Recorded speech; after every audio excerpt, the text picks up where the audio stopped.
Hello, Steve White, Steve R79. Well, I'm in a very Friday the 13th mood. I would have my little Jason mask props to hold up, but I put them under my bed till the next Friday the 13th, like 2 days ago.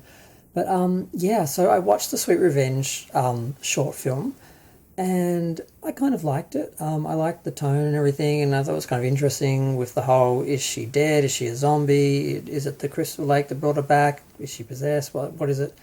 But yeah, I didn't really think about it till I saw it in regards to the mask and everything, how it doesn't look the same, and how they had made an original design for Jason, for the Jason universe and their products. And I'm like, are they just making a generic Jason just to shop around while there is no actual film or product to actually base merchandise on?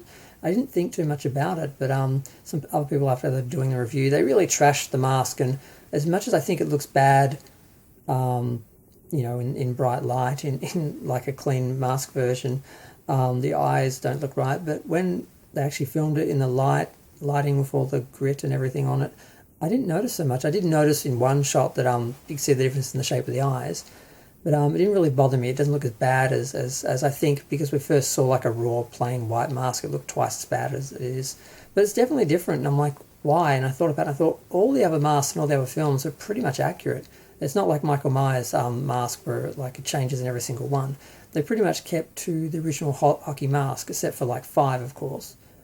But why are they deviating now? And someone's pointing out that it's about rights and everything. And I'm like, oh, for God's sakes! I thought Sean and what's the name of the writer? I've forgotten his name. I thought they had, you know, made peace, and that they had it set up where they could both use, giving each other, payment. They could both use everything. Like, Sean could use all the Jason stuff, and the writer could use all the Friday the 13th stuff, and they could both sort of do their own projects, but they'd just be sort of working together and taking a cut out of each other's money, so that way they sort out who owned what, but then they both agreed that they could both use it, so they didn't have to have compromised versions that the fans wouldn't be able to enjoy, because you've got Jason without Friday the 13th, you've got Friday the 13th without Jason. And it's like, oh my God, did they not fix that? Is the Crystal Lake series about Friday the 13th, and it's going to be everything that was in like the first film, and the Jason universe is Jason without the proper mask, without any of the characters or anything from the film. Like, is that what's happening here? Is that what this is? And I haven't seen anyone give a definitive answer. People are sort of treating this like a little marketing thing, like, oh, they're just producing some generic Jason products while they're in between films, just for the fun of it. Kind of like Masterverse in Masters of the Universe, where they're just designing their own versions of the figures just for the sake of it, just to be cool, and people are buying them because that's a cool design, and that's sort of it. Is that what this Jason was supposed to be? Or is this supposed to be the next Jason that's going to feature in everything? Or is this just the Jason that they can get away with because it's just different enough that they don't have to pay the original person who owns the rights to the mask or whatever version of the character doesn't have to pay up or something? I mean, I don't know what this is, but it's disappointing to sort of realise, oh, that's what they're doing.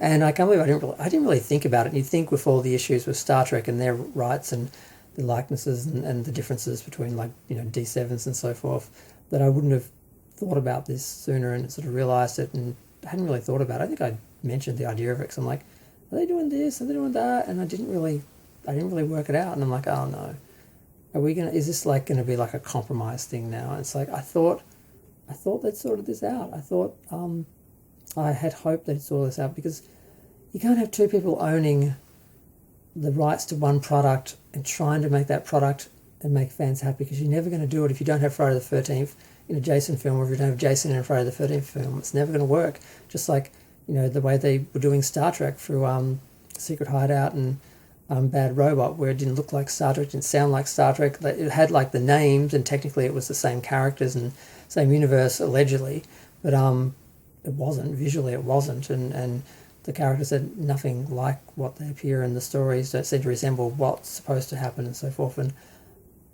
I'm surprised they didn't assume the worst with this, but I thought the whole point of this lawsuit dragging out for so many years was that they would actually resolve their issues and get to the point where they could actually both produce Friday the 13th and Jason products and just, you know, get paid for it. But apparently they're holding on to their, looks like they're holding on to their rights and stopping the other from actually doing like a complete Friday the 13th. And it just seems so petty and stupid. But yeah, I just had to talk about that for a minute because, yeah. I'm going to go. Feel free to share, like, comment, subscribe. Let me know what you think. Maybe even ding the bell, look at the channel, see if there's other videos on the subject or something else, because you're not going to see it pop up in your feed because YouTube does not really help, you know, small content creators.